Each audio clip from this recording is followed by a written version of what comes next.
Silence ASMR.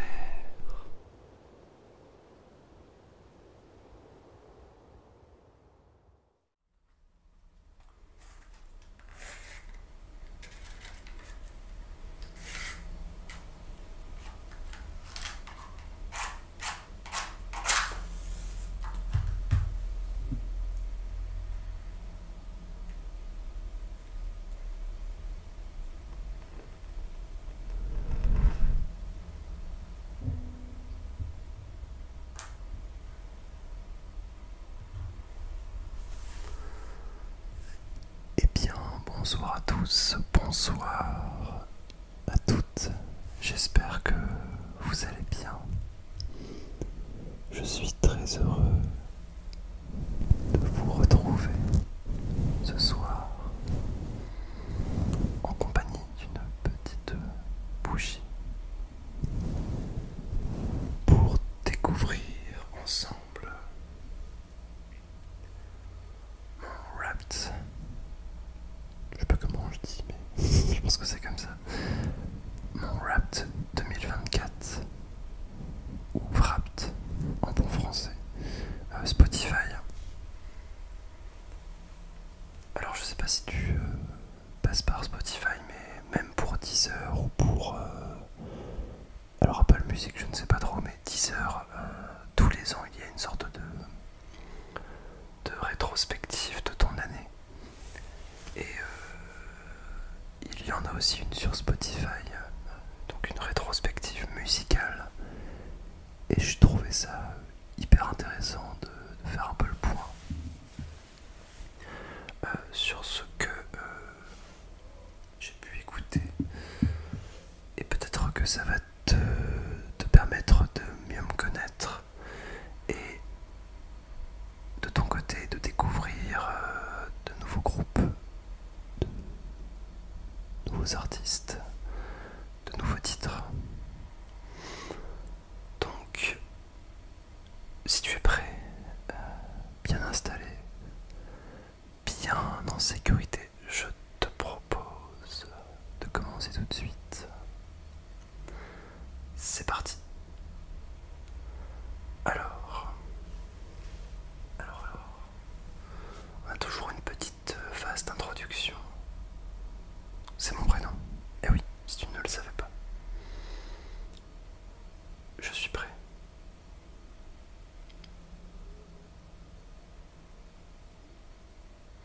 Alors je l'avais vu en mon Wrapped il y a peut-être un mois dès que c'est sorti en fait. Donc je me rappelle pas de tout. C'est aussi pour ça que c'est bien de refaire un peu le point. Alors, cette année vous avez écouté du contenu pendant 70 520 minutes. Vous faites partie du top 3%. Et oui, top 3%. Mais du coup ça c'est ce que je disais en story sur Instagram. Parce que j'en ai parlé de celle-ci. C'est parce que le jour du nouvel an j'étais le DJ. Enfin le DJ, c'est moi qui mettais le son de la soirée dans laquelle j'étais. Et autant vous dire que ça n'a pas terminé tôt. Donc en fait bah ouais, c'était beaucoup quoi. J'ai fait le DJ pendant une dizaine d'heures je pense. Donc ceci explique cela. Ok. Vous avez écouté 4387 titres. Celui-ci est revenu en boucle. Ah ouais, c'est un des derniers albums de Bécard. Très très bien Bécard, c'est du rap. Alors il est bien connu dans les Hauts-de-France parce que... Enfin même dans la France maintenant, mais il a surtout... Enfin il a fait ses débuts à Roubaix. Donc j'ai l'impression de parler comme si tout le monde savait ce que c'était, mais pour moi ça me paraît logique. C'est quelque chose que je connais, mais c'est pas le cas de tout le monde.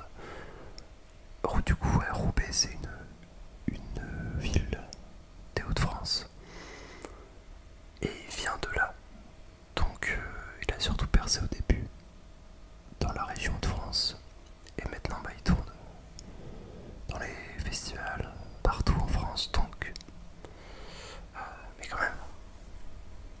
et j'étais dans le top 0,005%.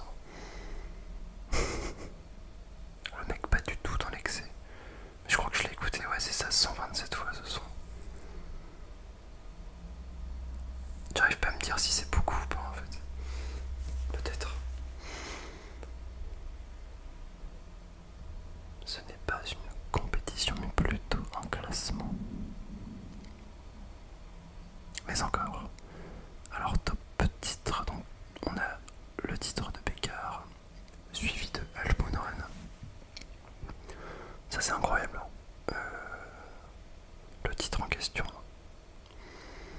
c'est beaucoup d'acoustique, d'ailleurs c'est des titres acoustiques joués par des musiciens hyper talentueux.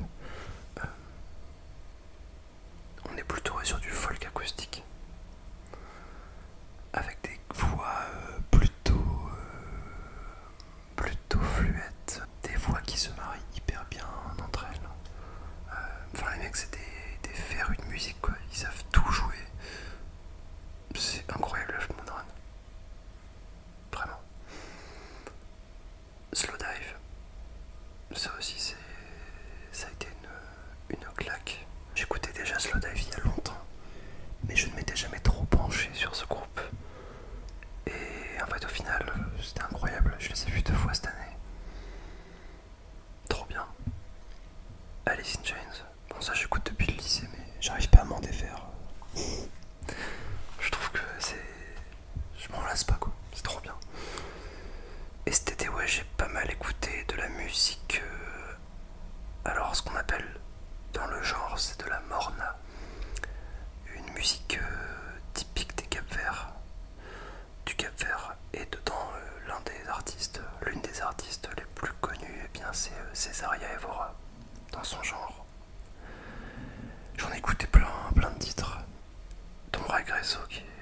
Franchement faut écouter, c'est un peu indescriptible, c'est pas du tout le genre de sonorité qu'on a l'habitude d'entendre, mais c'est vachement envoûtant, je trouve.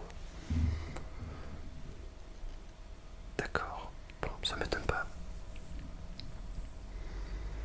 Des podcasts, ouais, j'ai aussi écouté des podcasts, ouais, c'est vrai. J'ai commencé au milieu d'année, donc les stats sont pas incroyables. Société et culture. Ah, quand même, 13%, ça va. Si vous êtes amateur de podcasts,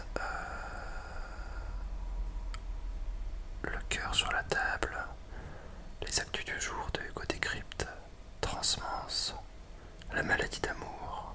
Je crois qu'il ne publie plus rien d'ailleurs. Je ne suis pas raciste, mais que des podcasts très peu engagés. Ok. Je crois qu'il y allait en avoir d'autres, mais ok. J'ai dû les découvrir un peu plus tard dans l'année. Certes, jetons un œil à votre évolution en mois de décembre. Non, en mois de février. C'était quoi? Musique de scène, musique folk, slowcore. Ah ouais, ça m'a fait rire parce qu'en fait, il y a Sun Kill Moon, Mark Kozelek et les Red House Painters. Mais en fait, c'est les trois mêmes, entre guillemets, personnes. Mark Kozelek, c'est le groupe, enfin c'est l'artiste, le projet, on va dire, solo. Et c'est le même gars qui a, avant ça, a créé, avec d'autres potes, Red House Painters, et qui ensuite a créé Sun Kill Moon. Ça m'a fait rire de voir ça, parce que... genre ça fait partie c'est mon top 3 limite de la période. Le mec, pas du tout fan. Ok. Au mois de février... Non, putain, je vais y arriver. Ça c'est au mois de mai du coup. Ok.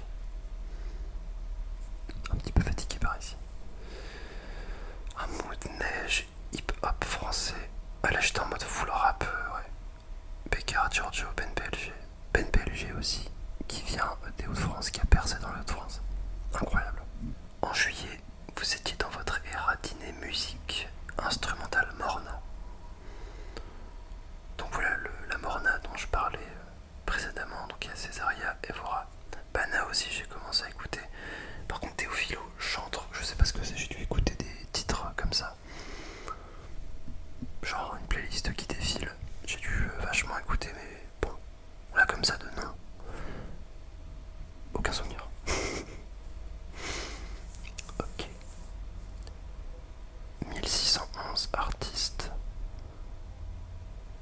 ça j'ai retenu, c'était qui? Sun Kill Moon, voilà. Donc que ce soit avec les Red House Panthers, avec Sun Kill Moon ou dans son projet perso, Marc Kozelek c'est quelqu'un d'extrêmement mais d'infiniment talentueux qui arrive à vous emporter dans des univers à la fois nostalgiques, à la fois mélancoliques, contemplatifs, avec ses riffs de guitare magnifiques qui sont d'ailleurs imprégnés d'un accordage vraiment hyper atypique. On n'est pas sûr de l'accordage classique. J'avais déjà essayé d'apprendre un de ces sons et genre vraiment toutes ces cordes sont désaccordées. Je sais plus comment ça s'appelle la tonalité exacte. Je l'avais mais je me rappelle plus. Mais du fait qu'il joue avec voilà, le désaccordage des cordes, ça nous donne des sonorités, des compositions qui sont vraiment uniques, avec beaucoup de grains, beaucoup de nostalgie je trouve. Et ça colle parfaitement avec la DA de ces pochettes, où chaque pochette on a l'impression que c'est vraiment une image figée dans le temps. Voilà des moments qu'il a pu vivre et qu'il a voulu retranscrire en musique. Je trouve ça vraiment, enfin, moi c'est vraiment un style qui me parle. Enfin, moi cet artiste là je l'ai jamais vu en concert par contre, ça c'est mon plus grand regret. Mais Sun Kill Moon c'est vraiment un artiste fabuleux. Je suis surtout fan de ses 4 premiers albums qui ont chacun leur univers, chacun leur touche artistique, mais qui se suivent à la perfection. Enfin vraiment, c'est super, c'est vraiment trop bien. Bon, suivant. Dans le top 0,05% de ses fans. Et ouais. Par contre je suis deg, parce que normalement quand c'est comme ça, l'artiste dont vous êtes le fan fait une vidéo. Genre moi j'avais des gens qui avaient, je sais pas, genre Taylor Swift, Dua Lipa, etc. Et derrière ça t'avais une vidéo de l'artiste qui disait merci, merci et tout. Et genre Sun Kill Moon, il y en a pas, genre le mec il s'en tape. Je pense juste qu'en fait il s'y intéresse pas, mais... ou qu'il a oublié, j'en sais rien, mais du coup j'ai pas de vidéo quoi. J'étais en mode mais sérieux, j'ai rien quoi. Alors qui d'autre a comptabilisé beaucoup d'écoutes? Donc Marc Kozelek, projet solo, Pécard. Et un petit nouveau là-dedans, il y a The Insidious que j'ai vu, que j'ai découvert en festival cet été à Beauregard. Vraiment c'était... Ah, c'est une claque aussi ce groupe. Leur dernier album il est mais genre ultra banger. Genre d'ailleurs c'est maintenant dans les 5 titres les plus écoutés du groupe. Bah c'est que des titres qui proviennent du dernier album quoi. Il a plutôt bien explosé et vraiment c'est un univers pareil. Il me fait un peu penser à Sun Kill Moon dans le mood, sauf que là c'est couplé à des sonorités un peu plus électroniques, avec des voix, mais alors là des voix toutes légères, toutes lisses. Oh c'est incroyable, c'est vraiment trop bien quoi. J'aimerais bien des fois vous faire écouter des sons genre qui m'ont matrixé.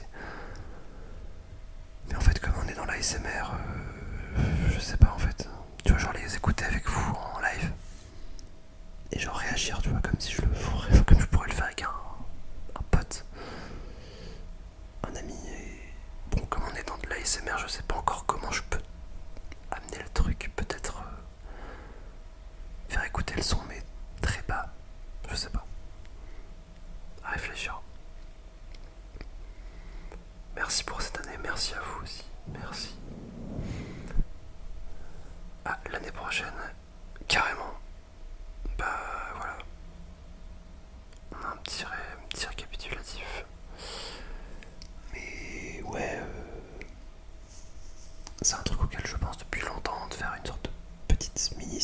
ça où je vous fais découvrir genre un banger que j'ai écouté ou que j'ai découvert.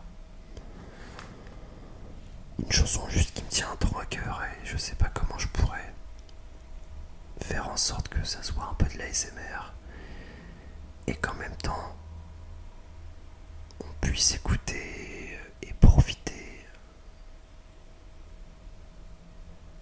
tu vois, avec un volume quand même acceptable. C'est un peu, voilà, c'est un peu en confrontation tout ça, donc je vais essayer de creuser. En tout cas, dites-moi si ce genre de vidéo pourrait vous intéresser. Moi, je sais que je serais hyper, en tant que viewer, friand de ça, quoi. C'est quelqu'un qui te partage, je sais pas, genre 300 bangers que t'écoutes en live avec lui en mode des sons qui l'ont fait frissonner et tout, genre, je trouve ça hyper stylé. Et j'aimerais bien le faire. Bon, dites-moi si ça vous intéresse. Peut-être même pas du tout, donc bon, on verra. Voilà, en tout cas, merci à vous d'avoir regardé cette vidéo. Merci à vous. N'hésitez pas à mettre un petit j'aime, un petit commentaire si ça vous a plu. Et puis, je vous dis à très vite pour une prochaine